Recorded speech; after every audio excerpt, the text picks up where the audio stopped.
feedback from our customers and prospects is one of the best ways for us to test and improve what we do, to help train and enable our salespeople, to close gaps that we have, or to understand things that we're doing really well and spread those learnings across the business.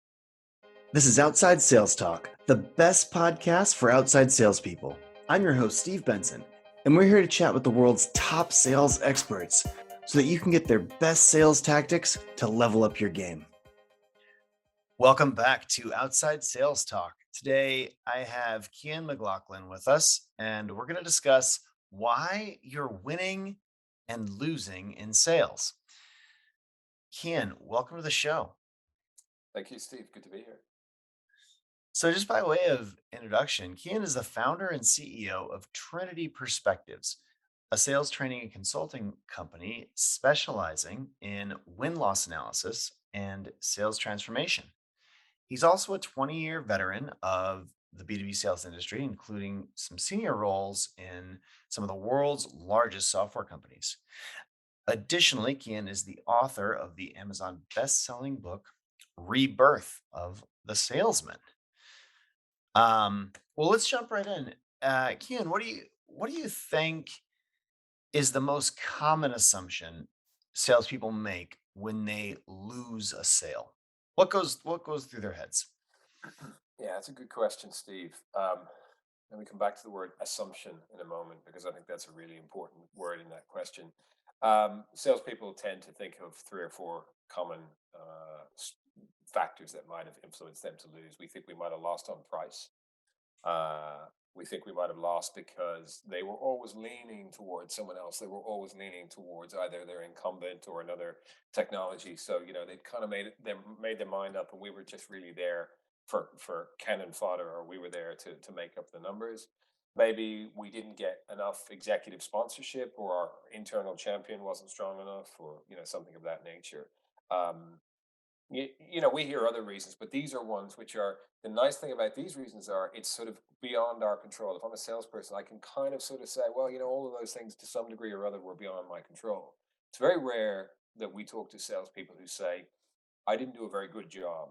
My discovery was poor. The quality of my proposal was average. I really just phoned it in. We don't hear those sort of reasons from salespeople. But the key word, as you said, is assumptions, because the vast, vast majority of salespeople and sales leaders and sales organizations are making assumptions about why they won and lost. They don't actually know the answer. So they're arriving at an educated guess at best. They're sitting around as a sales team collaboratively saying, why do you think we lost? Why do you think we lost? And then they're kind of synthesizing that conversation, and they're sticking it into their CRM system as the accepted narrative for what had happened on that deal. We've just spent 3 months pursuing this opportunity, cost us $100,000. Okay, we've agreed it's price, it's lack of executive sponsorship, and it's one other, and that's it. And we move on to the next one. And it's just a fundamentally broken, flawed, wasteful way to approach sell. And what would you say is the right way to approach losing a deal? How should they think about it? So my philosophy is pretty simple on this, and it's kind of been honed, as you said. I've been in the industry for a long time. Whether we win, whether we lose, or whether we draw, we have a no result outcome.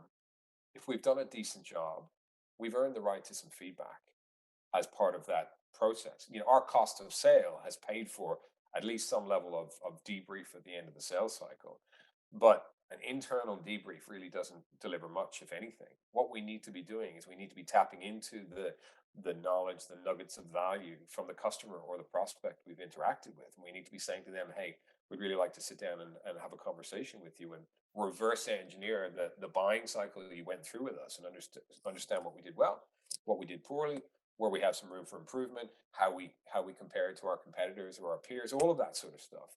Um, and so, in my own career, I worked, as you said, for some of the biggest tech companies in the world, and this was a kind of an emperor's new clothes moment. I was like, why aren't we doing something? I played sport all my life, and in sport, you watch the game tape back. If you want to be a professional athlete, you always look for the 1% and the 2% margins for improvement. You want to understand your competitors.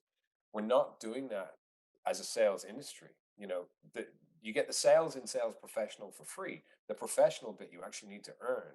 And one element of professionalism is, are we doing our analysis? Are we watching the game tape back? And for me, as an industry, we're not doing that enough. So that's a huge gap that we need to close. Yeah, I could not agree more with that. Um, what about the negative assumptions that you mentioned there? In terms of, you know, the negative assumptions that people commonly make, which then they lose a sale. How do those negative assumptions affect a salesperson's win rate? Well, here's the thing. If I make assumptions, then I'm going to start to do things differently based on those assumptions. So if I think I'm losing deals on price, I'm going to probably start discounting in order to try and close that gap. If I think I'm losing deals based on the quality of my negotiation, for example, I'm going to change my behavior. The problem with that is that might not be the issue. And so yeah, we talk about sales training and sales transformation. The big problem I have with sales training or transformation or whatever term you want to use is, how do we know where to point the guns? How do we know where to focus our efforts? When we go out and tap into the feedback of our customers, they very quickly tell us where the gaps are, where the problems are, what the stuff is that doesn't resonate with them. And that makes it much, much easier to then say, okay, this is what we need to go away and fix. Because you could have a problem with y- your your legals and your commercials, but you're trying to fix something at the front end of your sales cycle because you haven't identified that as the gap. So when we talk to all of these customers, as we do all over the world on behalf of vendors, the stuff they tell us is really interesting. So instead of making assumptions about why we lose big customers, I'll tell you why you lose big customers. You lose big customers because your marketing content and your RFPs and your proposals are generic. You lose big customers because they see you as unprofessional or they see you as unethical because of some part of your process. You lose them because you fail to make any real emotional connection through the sales cycle. So nobody's actually going into bat for you. You lose them because they perceive you as too risky or too cheap or too niche in the area that you're in, or you haven't got a strong internal coach, or you haven't got coverage in the C suite, or you haven't got really, really good win teams. There's a whole lot of things that we hear from customers as to what influences them to say no. And that's where the gold is. And my thesis is really, really simple. It's, you've earned this feedback. One of the most frustrating things as a salesperson is pouring your heart and soul into a bid or a pursuit or a tender and losing and not understanding why. That kind of gnaws away at your soul. But if you understand what happened, then you get to learn and you get to move on. You get to extract some value from that process. So that's the big thing for me, and I think it's a fundamental flaw within the B2B sales world. Yeah, that makes a tremendous amount of sense. What would you say is the most common reason that salespeople really lose deals? Look, I think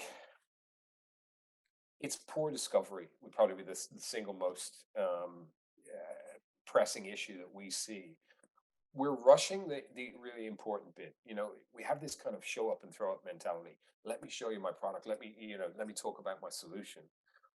The problem with that is, if we haven't identified what really is happening on the customer side, what their pain points are, then all we're doing is throwing features and functionality against the wall and hoping some of it sticks.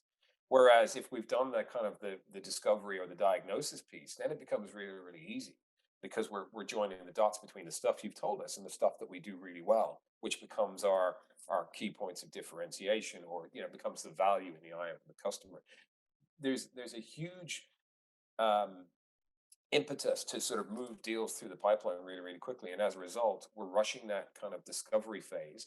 And we're trying to do a jigsaw puzzle with all the pieces upside down. Whereas the customers are really, really happy to turn those pieces over for us. We've reached out to a bunch of customers. We've done a whole lot of research. And one of the questions we've asked is, you know, what advice would you give to salespeople if you could, sit them down in a room and talk to them, and then say, and they said to us consistently, listen, listen more, and take more time to understand. Stop just telling us about your products. We don't care about your product. So is that what sales reps that are more likely or to win, or I guess are winning a higher percentage of deals on a team than people who are winning a lower percentage of them? Is that what they're doing differently? Is it listening and therefore doing better discovery? I think that's one element. There's a number of elements that we see with people who are really consistently strong performers, I think they've got a ton of curiosity. So they're not going in with preconceived answers to the questions. They're also asking much better questions. So, you'll be judged on the quality of the questions you ask. So if you ask great questions, you'll be judged accordingly, but also the quality of the answers you get back will be much, much better. So, they're humble. They're not coming in and, beating their chest and talking about how great they are. They're they're curious. They're taking the time to do good discovery. They've got really good EQ, so they can kind of build a little bit of rapport and connection, and they've got some empathy for the customers. They've got a bunch of credibility, so they're actually not coming in with this kind of off kilter dynamic where the customer is up here and we're down there. They know that they bring value. They know that their time is precious as well, and they earn the right to move to the next step. The the biggest failing I see of a lot of salespeople is we don't earn the right to move to the next step. We're trying to make a sale.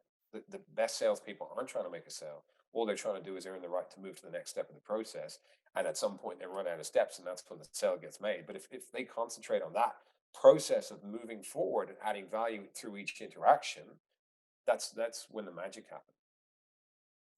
And other than that focus on adding value for their customers to get to the next step, are there any other critical sales behaviors that salespeople that you really see win a high percentage of their deals or a higher percentage than their peers? Or is there a certain sales behavior you see them doing?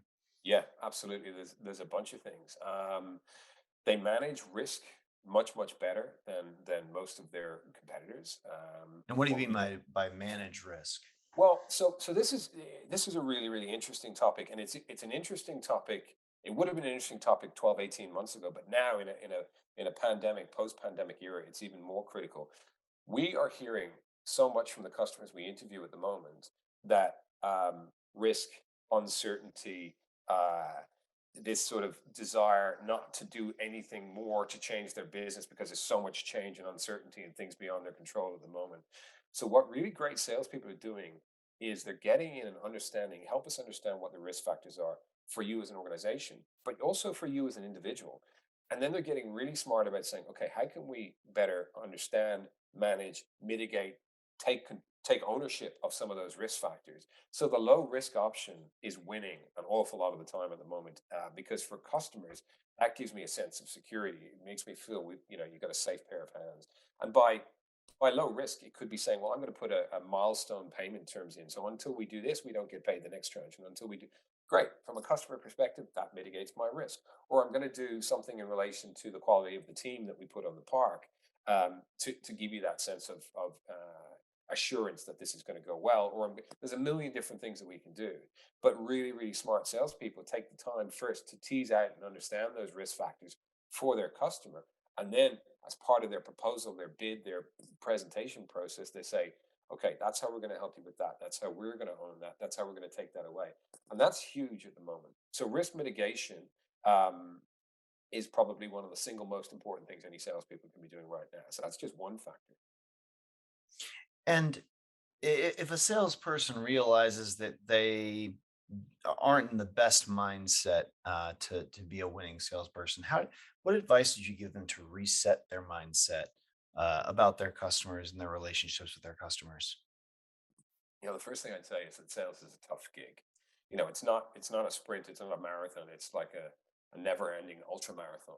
So before you even think about your customers, I would say start thinking about yourself and look at the factors around you that are applying stress or pressure to you in your day-to-day life. It's the old adage of put your own oxygen mask on first before you put on the oxygen mask of others or your kids or whatever. And I think an awful lot of salespeople aren't actually doing that. They're not doing a good enough job looking after themselves, their mental health, their well-being, their physical health for that matter as well. So that's actually the thing I would say. Before you ever worry about that, focus on yourself and your mental and physical well-being. Then I would say the key thing you need to do is you need to sort of remove the desperation from your mindset, from your voice, from your interactions with customers, because humans are really subtle. We can smell pressure or bullshit at 1,000 yards, and we immediately recoil. So as soon as you start being salesy with me, I'm immediately going to recall, even if the thing that you're selling me is of value, because I get a natural sort of predatory instinct. So what people need to do instead is recognize that nobody wants to be sold to, but everybody wants to be helped. So that's where they need to put their focus. And it goes back to what I said a moment ago. Focus on earning the right to move to the next step, which takes the pressure off your shoulders. You don't need to make a sale. Forget about making a sale. Just make this next interaction a really, really great one, because the customer will be judging you at each of those steps, and that will influence how they make their ultimately their buying decision. So that's where you need to focus. Get micro, not macro. Get really focused on, okay, the next email, the next conversation, the next interaction. And then you start to look at what are all of the different things, because we tend not to be 50% better or 50% worse than our competition. It's all of these little 1 and 2% increments that all the way through the sales cycle that ultimately build up to kind of put us in the lead or put us in the back of the pack. And that's what I would strongly encourage salespeople to do, is to start getting really focused on the interactions, reverse engineer and prepare for those, do a great job, and then you earn the right to move through. And how can a salesperson, well, I guess first, how is the sales industry evolving? And how can a salesperson develop an effective strategy to evolve with the changing times? It's funny. I wrote a book, which is sitting behind me on the shelf, and which you guys very kindly put on your 50 top sales books list. I wrote that 4 or 5 years ago about the evolution of salespeople, and the evolution has just expedited in speed since then, and certainly in the last 12 to 18 months. So, I was lucky enough to travel to the Galapagos Islands a few years ago, and where Darwin came up with his sort of theory of evolution. And back then we talked about survival of the fittest, but for me nowadays, for sales professionals, it's very much around this kind of concept of survival of the most adaptable and the most curious. What we need to do is be prepared to disrupt skills that were really valuable to us in the early stages of a sales career, and look for ways to replace those. Because, Steve, you've had so many people on this show who have, sales tech and sales automation products and services. There's so many things that we used to do as salespeople that are just being eroded by technology, that are being taken away. And that's great, because what that should mean is that we have more time to focus on the higher value tasks and activities. But you need to be ready to do that. You actually need to have the skill set and the capability to do those high value things. To find a way to go beyond marketing to thought leadership, to find a way to add value at each step of the process. So salespeople really need to start leaning to the adoption of new technology on the one hand, but also to the stuff that can't be replicated by tech. We often hear that, like, soft skills are actually the hardest skills to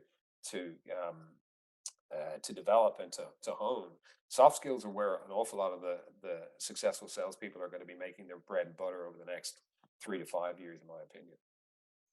Yeah, I agree. The best thing about all the technology that automates the boring stuff, and obviously, that's one of the things we focus on at Badger. But all the technology out there that's doing all the boring stuff or the repetitive stuff or the stuff that computers can do, it really frees the reps up to spend their time selling, spend their time with their customers, creating value, understanding their customers, taking their customers out for a steak dinner, right?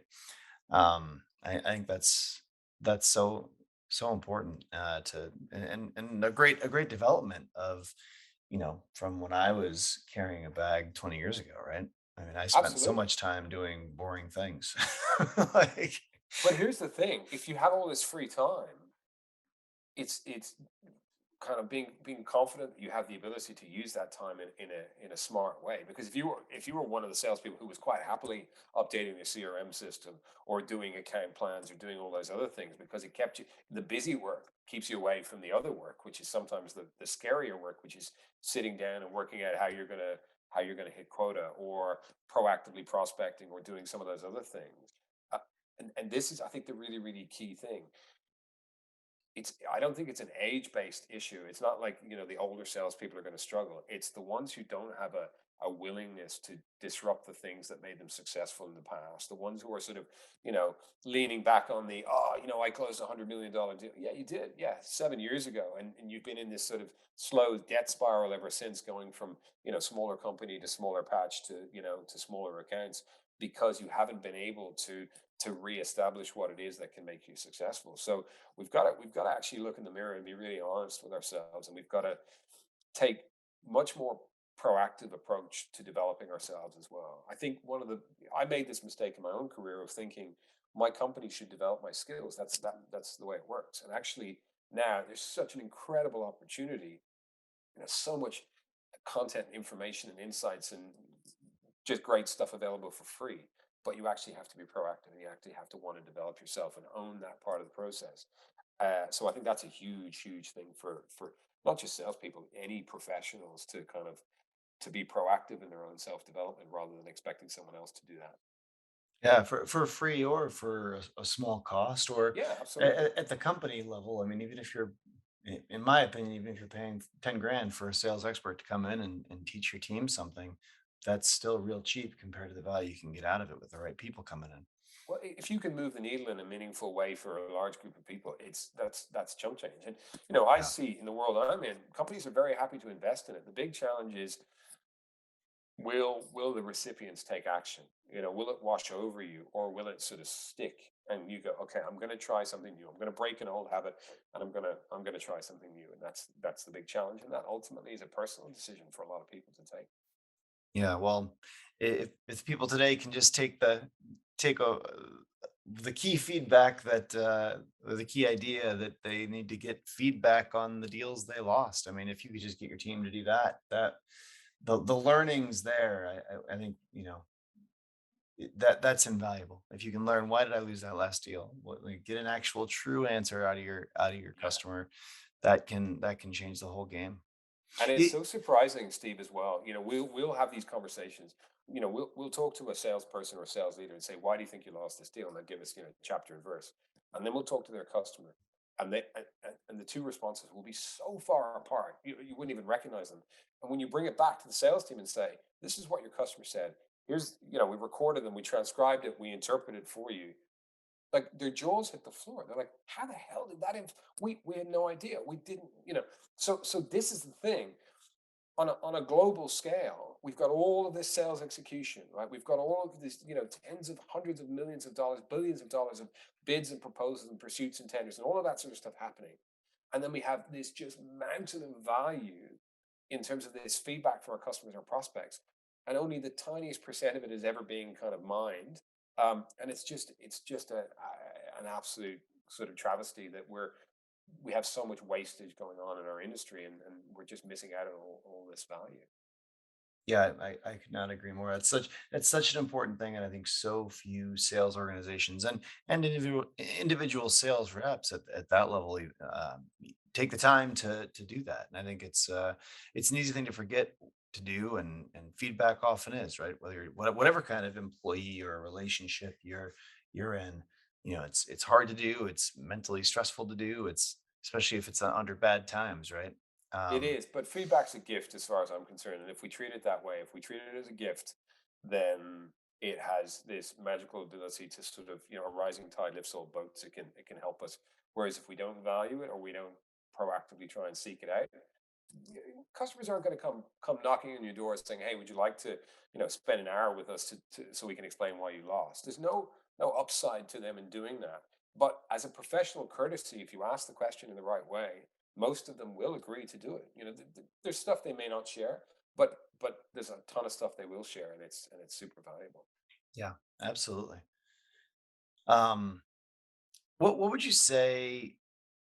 So, in your book, each chapter focuses on a different character trait of salespeople. What would you say the three top traits are that will win more deals, and how can a sales rep develop those traits or those skills?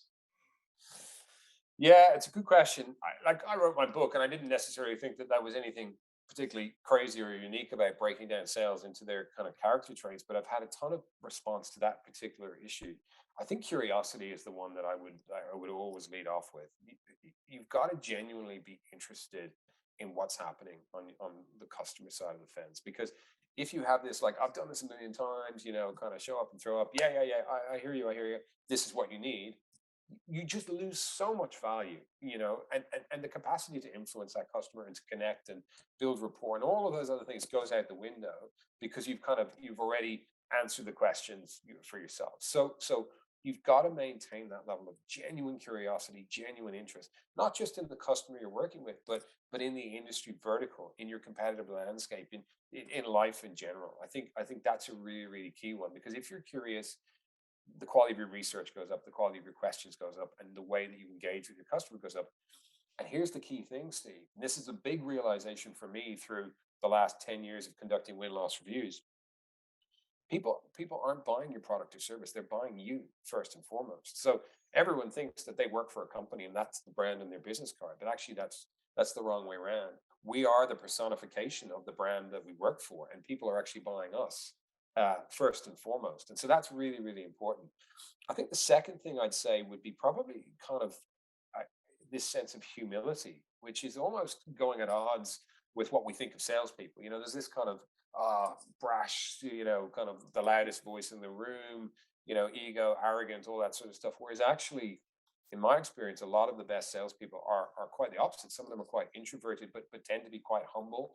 And if anyone's going to be on a pedestal, it's going to be the customer. So they're, almost the conductors of the orchestra. They don't need to be the lead guitar player. They're very, very happy to sort of be in the background, making their customer, the central point. And then I think the last one I'd say, and it's hard to kind of pick three, because I think, there's many that are important, but Well, we can only do 3 because people have got to read your book. well, that's exactly right. We often talk about IQ in the world. Is like, what's your IQ? And, but I think EQ is the new IQ. I think your emotional quotient and your capacity to build connection and rapport with people, and to move people and to influence people in a way that feels very natural and very, authentic, is probably the most critical skill. And, if you want to differentiate yourself from automation and AI, go all the way to the other extreme, is emotional intelligence and, and EQ. So I'd say they're probably my three for today. And by EQ, you mean like the ability to emotionally put yourself in the other person's shoes and really understand them, and identify and understand your own emotions as they're coming up, and identify and understand emotions in other people. What else would you say is to Well, I that? think I think I mean, you've summed it up quite nicely. The first thing is about understanding yourself, because it's very hard to understand others before you have a really clear understanding of yourself, and the things that motivate and demotivate you, and what puts you in a place of kind of, high engagement, and what really turns you off. So there's a bit of self reflection required to get comfortable in your own skin before you can then go out and start to empathize with others. But I think it's more Yeah, than that. well, It's also how do you do that? I mean, it's easy to say, let's raise our EQs, but how do you actually, what advice would you give to someone who wants to develop their ability to understand where their emotional state is at, and yeah. identify emotions, and kind of get more in tuned to those within themselves and within others? Well, I think the first thing I'd say, and it goes back to something that you and I talked about before, is start to do some research, start to take some ownership of it, because there's some incredible books and resources and videos out there on emotional intelligence. The thing I found most fascinating about emotional intelligence, or EQ relative to IQ, is your IQ stays fixed. So you're born with a certain IQ. Yes, you can learn more information, but, scientifically they tell us your IQ, unless you have some sort of brain trauma or injury, is going to stay pretty much fixed for your entire life. Your I EQ hope isn't. so, because I feel so much dumber than I was 10 years ago. Could have easily been a ball to the head or something. I'm not quite sure. I probably had a few of those. But the EQ is actually something that you can change. It's something you can develop. It's something you can work on. It's something you can improve over time. So I don't pretend to be, a leading expert on that. But what I do know is that you can track and score your EQ. You can identify where you're strong and where you're weak, and then you can start to put strategies in place to actually close the gap in those areas that you're weak, and to lean into the areas that you're particularly strong. So Anyone who wants to do that is in a position to do that with no money down. You can go and do the research. I don't, but the thing is, you've got to want to. You've got to take some ownership. You've got to take some control. Yeah, it's really work on that one has to do in themselves because no one else. People may identify that you are lacking in some emotional area, but they usually won't, and unless you're going to a therapist or something.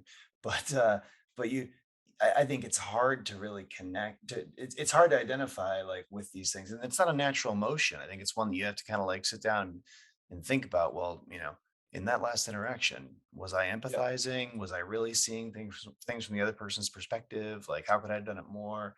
But what about the other things, like the curiosity and the humility? How can you develop your curiosity or humility as a salesperson? Look, I think, yeah, it's tricky. There's no easy answer to it. I think curiosity. If you look at a kid, most kids are incredibly curious and they're looking at stuff and they're really interested in things. And I think as we progress through life, there can be this tendency a little bit more jaded, a little bit more cynical, a little bit more worldly. Oh, I've seen it all before. I've done it all before. And that sometimes is reflective of where we're at in our careers as well. If you feel a little bit stuck, if it feels a little bit like Groundhog Day, then that's the outlook at which we take to the world. But the thing about curiosity is, if I'm having a meeting with you and I go and do 45 minutes or an hour's worth of research ahead of time, and a little bit of due diligence on you, a little bit of cyber stalking, find out some stuff, just kind of go a little bit deeper, there's a high probability that the quality of the conversation we're going to have will be better. And I can kind of join the dots to things that maybe you haven't told me, but I've found out myself, and that will take our relationship forward more quickly, and everything kind of advances. you know Anyone can do that. Anyone can do that, but you just have to have the care factor. And you could say, well, that's not curiosity. That's just research with intent to improve a relationship more quickly. Yeah, maybe it is. But how it manifests itself is you did research, you were curious, you were interested. So read around the topic. Don't just sort of say, well, I only work with companies that do this, so I'm only going to ever focus on these. Well, what about adjacent industries? Where are they borrowing ideas from? How do you bring those things to bear? Because if you can sit in a meeting and talk beyond the four walls of your product offering and talk about industry trends and talk about interesting conversations you have with other thought leaders, and then start to actually move the conversation forward and leave with insight, they're just going to wrap their arms around you and say, hey, how quickly can we start working with you? Because the big learning for me is we think we're selling on product and price. Product and price get you from the long list to the short list. People and purpose get you from the short list to being selected as the preferred supplier vendor, and actually then working with you into the future. So that's where we have to focus our time and our effort and our energy. Yeah, so well said. Um, what do you think?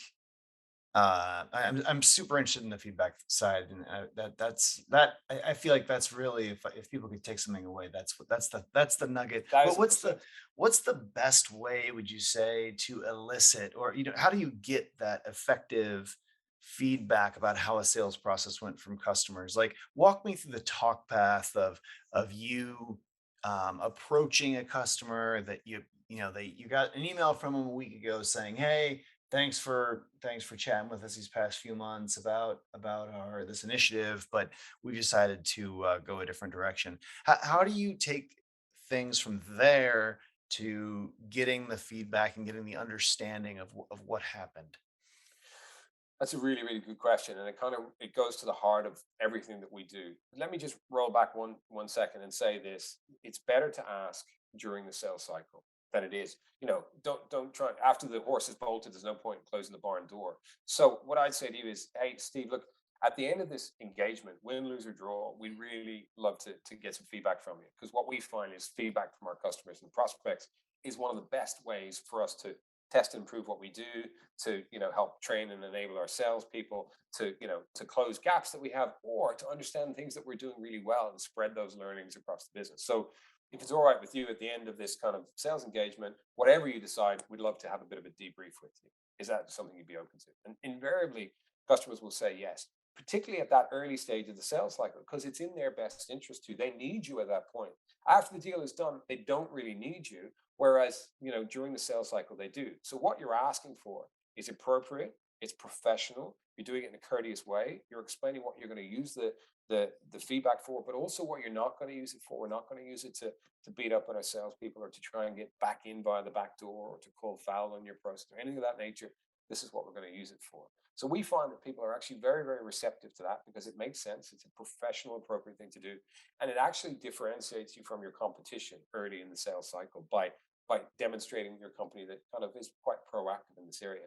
But there's a couple of key things that I learned over the last decade. Firstly, it's a little bit awkward or uncomfortable for customers to provide feedback if they're providing that feedback to the people that the feedback is about.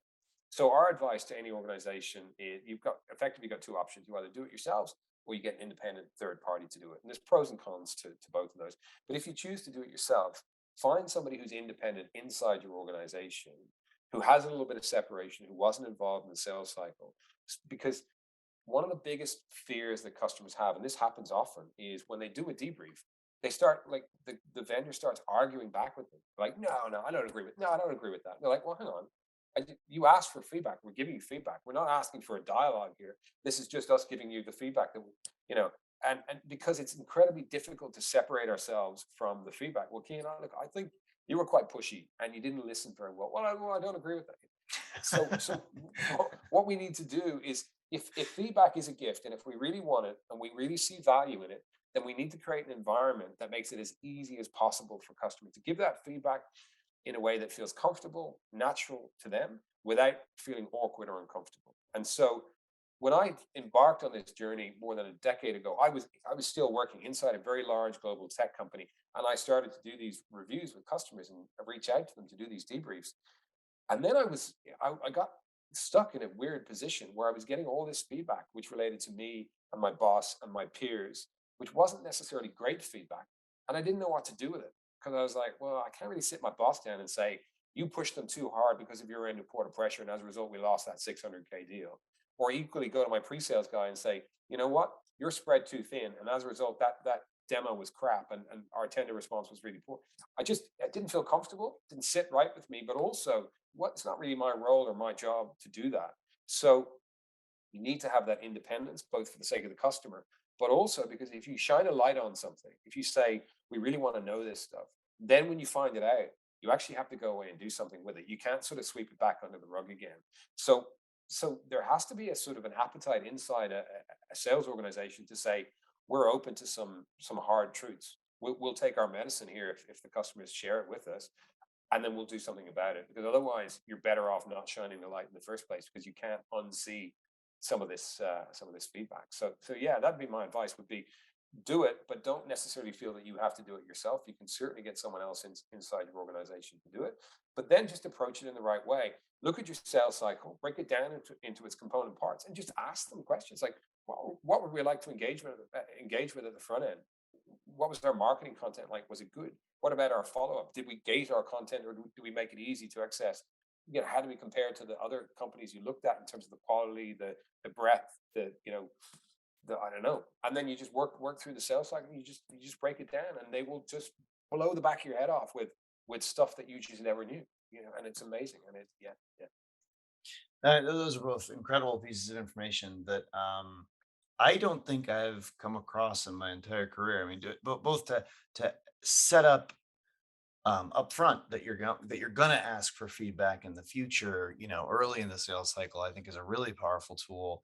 mm, It's like when you do a follow up, you want to prep your follow up by letting them know, hey, I'll follow up with you after the meeting. What do what's the best way to reach you, or it's the best way to get follow up with you. If you set it up, you're much more likely to have successful follow up engagements because you've set it up. And this is the same thing. But I've never heard that strategy applied to gathering feedback. And I also really love the idea of bringing in someone else to get your feedback for you. Someone in, could be the your CEO or someone in leadership or an yeah. outside consultant or someone in marketing. Could be a lot of people, but if it can't be it kind of can't be the sales manager or the salesperson that were engaged in the deal.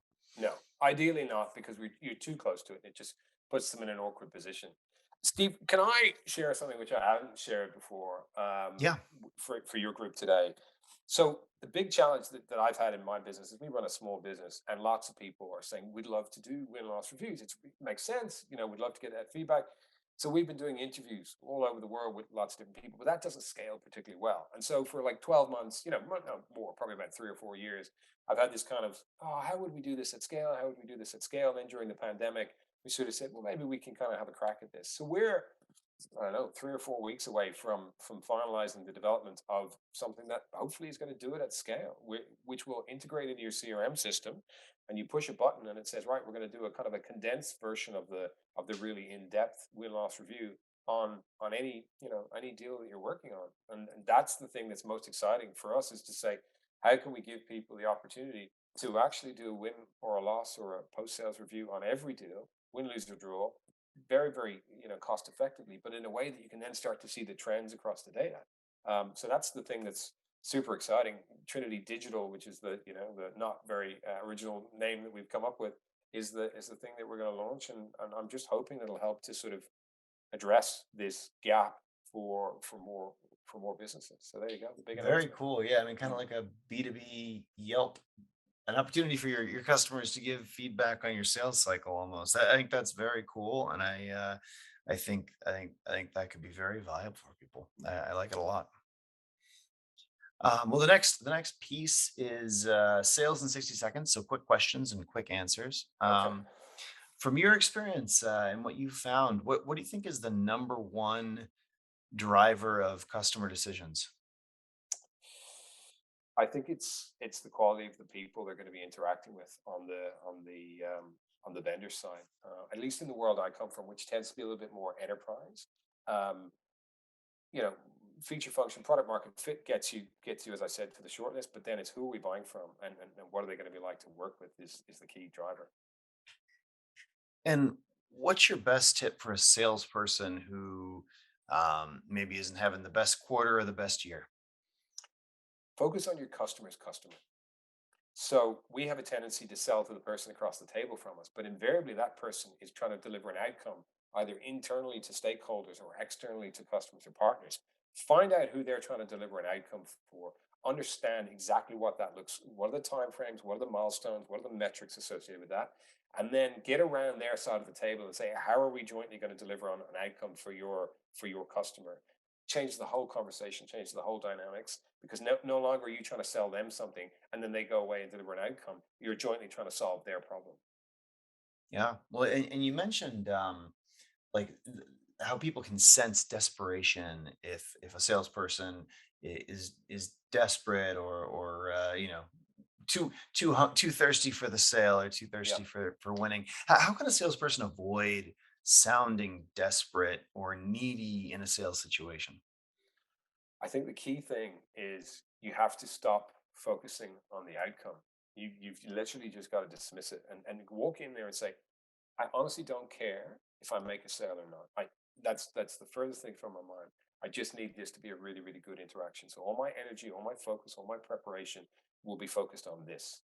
And what happens is the magical pixie dust of sales happens, and that you have a really good interaction, and then you move to the next step. We have to stop worrying about, because from the customer's perspective, the sale isn't the last step. The sale in some respects is just the first step towards an outcome that they're trying to achieve. We get fixated on the sale. That should just be a step in the process. So we really need to lose that fixation on making a sale, and get hyper vigilant around how do we just make this an incredible interaction. Because here's the thing that I've learned: often a customer is only a customer when they buy from us for the second time. The first time they buy, they're just dipping their toe in the water. They're seeing what we're going to be like to work with, and then if we do a really, really good job from a delivery perspective, the doors magically open and we see the real nirvana behind, which is incredible. But too often we get fixated on the first sale, and then we don't do the really important stuff, which is actually delivering on the promises that we've made. Absolutely. And you you've taught us a lot of valuable sales lessons here. What would you say is the most valuable sales lesson that you've learned over the years? That's a big question. I think this might sound embarrassingly simple, but it would be becoming easier to buy from. There's a lot of companies and even salespeople who don't make it easy to buy from them. There's always little invisible obstacles that we create in the buying process, which make it trickier for people to buy from us. So just really focus on becoming easier to buy from. and then look at all of the kind of component parts of your sales cycle and say, how could we improve that? How could we tweak that? How could we simplify that? How could we make that more engaging, or bit of surprise and delight? And if you go, really, really easy thing to say, become easy to buy from, really, really, really hard thing to do. And obviously, as salespeople, we can only influence so much of it. But I talk to CEOs and owners and companies, and I say exactly the same thing. You've got to make it easy for people to buy from you, and if you do that, you'll sell more. It's as simple as that. Yeah, it's an area I see so many companies stumble on. You know, they give power and create organizations within their organization that block deals. They create processes and things that people have to do to be qualified for the next step or to get resources. It's they make it hard. They won't let people do a free trial of their stuff, like, in our industry at least. It's incredible. No, it's incredible how many barriers to entry we put to people actually becoming customers of ours. And I think here's the big rub at the moment, Steve. The world of B2B and B2C is sort of merging and blending and overlapping. And so the expectations of customers is changing. And because of everyone having such a good B2C customer experience, our expectations of B2B is, I want it to be more like that. I want it to be easier. The balance of power has shifted from vendor to buyer, and it will never shift back. But there's a lot of vendors who still think they've got more power than they have. And no, this is our, you got to jump through this hoop and then jump through this hoop. And people are like, you know what? I don't want to jump through those hoops. So they're voting with their wallets and they're going a different direction. Absolutely.